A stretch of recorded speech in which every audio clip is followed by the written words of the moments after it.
배그에 나오는 그 옷, 길리슈트를 아시나요?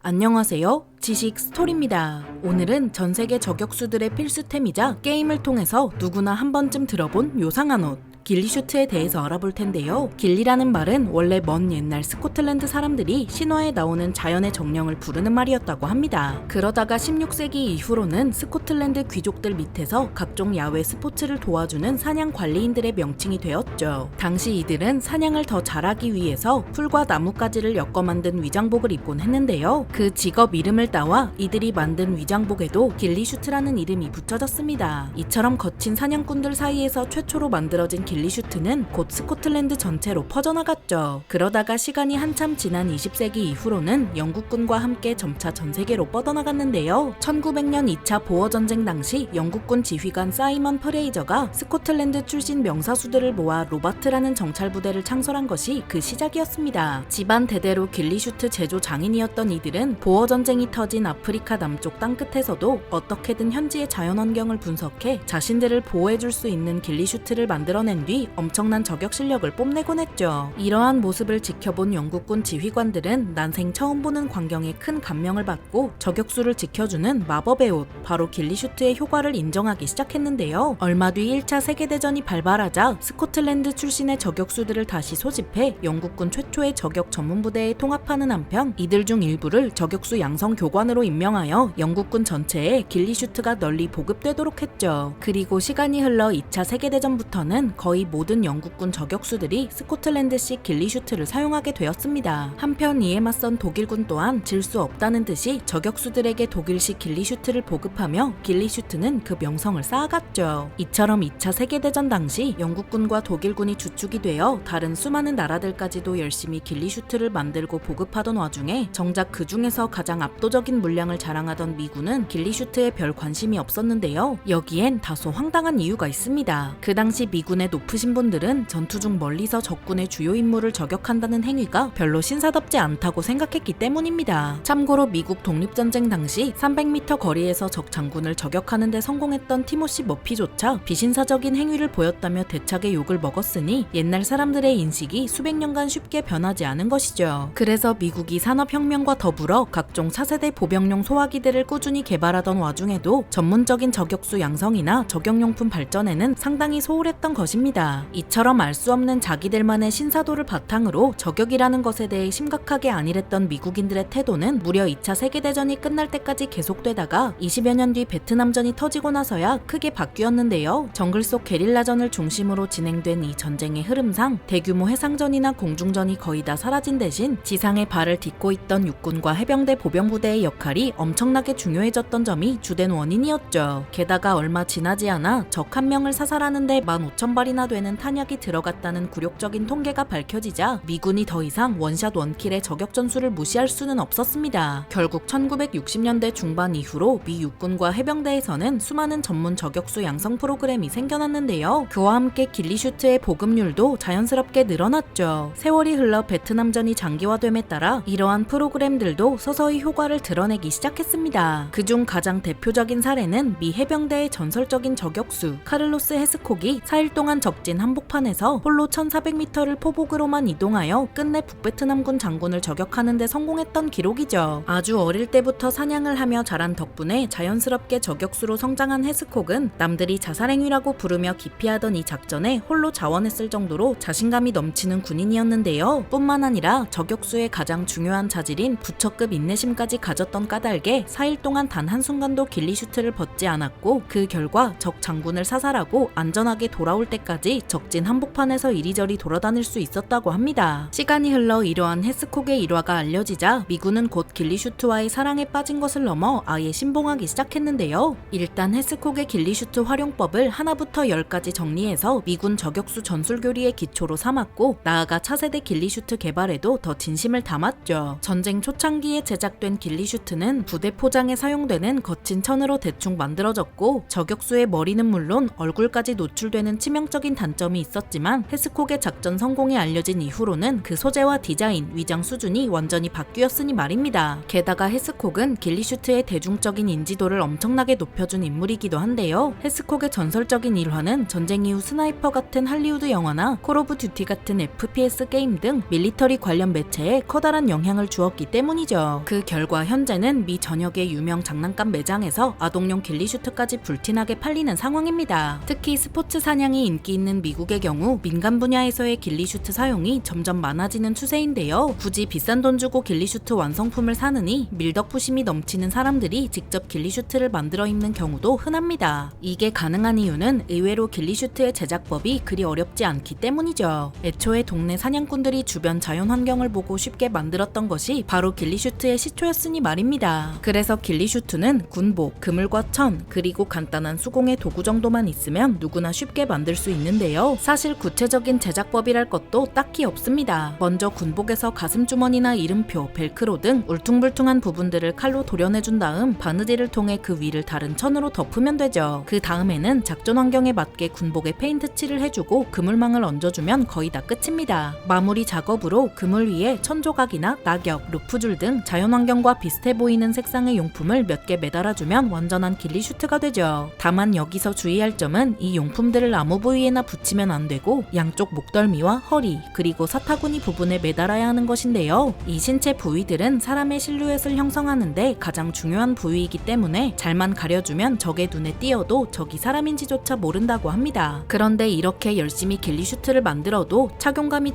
최악인데다가 너무 무겁다 보니 막상 습하고 더운 여름이 되면 차마 입을 수 없을 것 같죠. 특히 요즘 나오는 길리슈트는 적의 열영상 탐지 장비에 들키지 않기 위해서 열 전도율을 최대한 낮추는 방식으로 제작되는데요. 다시 말해서 길리슈트 안은 열 방출이 안 되는 찜통 그 자체라는 뜻이죠. 또한 몇 시간 동안 꼼짝 않고 가만히 있어야 하는 저격수의 특성상 온갖 생리현상을 반드시 그 자리에서 해결해야만 해서 길리슈트는 어쩌면 영화나 게임에서 나오는 멋진 이미지가 아니라 저격수의 고충을 상징하는 꾀죄죄한 물건에 가까운지도 모릅니다. 물론 이처럼 심각한 불편함이 있어도 유사시에 저격수의 목숨을 살려줄 수 있는 가장 중요한 장비라는 건 100년 전이나 지금이나 변함이 없기 때문에 길리슈트는 아직도 전 세계 저격수들의 필수품으로 쓰이는데요. 기본적인 형태는 크게 달라지지 않았지만 기술의 발전과 더불어 다양한 변종이 나왔죠. 특히 이라크에서 근무하던 미군 저격수 2명이 길리슈트에 화재가 나서 전사한 이후로 미 육군은 눈에 불을 켜고 신형 길리슈트를 개발해 왔습니다. 그 결과로 나온 것이 2012년 등장한 파이어 레지스턴트 길리 시스템, 즉 FRGS인데요. 다시는 안타까운 화재 사고가 일어나지 않도록 혼신의 힘을 다해 만든 작품이었지만 착용감이 너무 불편하고 통풍이 되지 않아서 또 한 번 욕을 바가지로 먹었죠. 게다가 각국의 탐지 장비 기술이 발전하면서 저격수의 생존이 더욱 위협받자 미군은 FRGS의 보급을 중단하고 다시 새로운 길리슈트를 개발하게 되었습니다. 마침내 2018년 임프로브드 길리 시스템, 즉 IGS라는 이름으로 크게 개선된 길리슈트가 나오며 길리슈트계의 새로운 역사가 펼쳐졌는데요. 이 모델은 불이 잘 붙지 않는 한편 가볍고 통풍성이 훨씬 좋아져 같은 자리에서 장시간 동안 대기해야 하는 저격수들의 피로감을 크게 줄여주었죠. 게다가 저격수들의 필요에 따라 길리슈트에 소매나 레깅스, 망토 등을 추가할 수 있다고 하니 엄청난 성능인 것 같기는 합니다. 이런 IGS 길리슈트는 앞으로 최소한 3,500개 이상 만들어져 수많은 미군 저격수들에게 보급된다고 하는데요. 신형 길리슈트의 감명을 받은 수많은 민간업체들 또한 나름대로 비슷한 성능의 길리슈트를 만들고 있죠. 다만 남아공의 한 남성이 길리슈트를 입고 불법으로 국경을 넘다가 체포된 사례와 미국에서도 최근 비슷한 범죄가 있었던 만큼 길리슈트가 민간에서 악용되는 일이 없었으면 좋겠습니다. 이처럼 스코틀랜드 사냥꾼들 사이에서 태어나 어느덧 전 세계인의 아이템이 된 길리슈트에 대해서 알아봤는데요. 영상이 유익하셨다면 구독과 좋아요 부탁드립니다. 감사합니다. 지식스토리였습니다.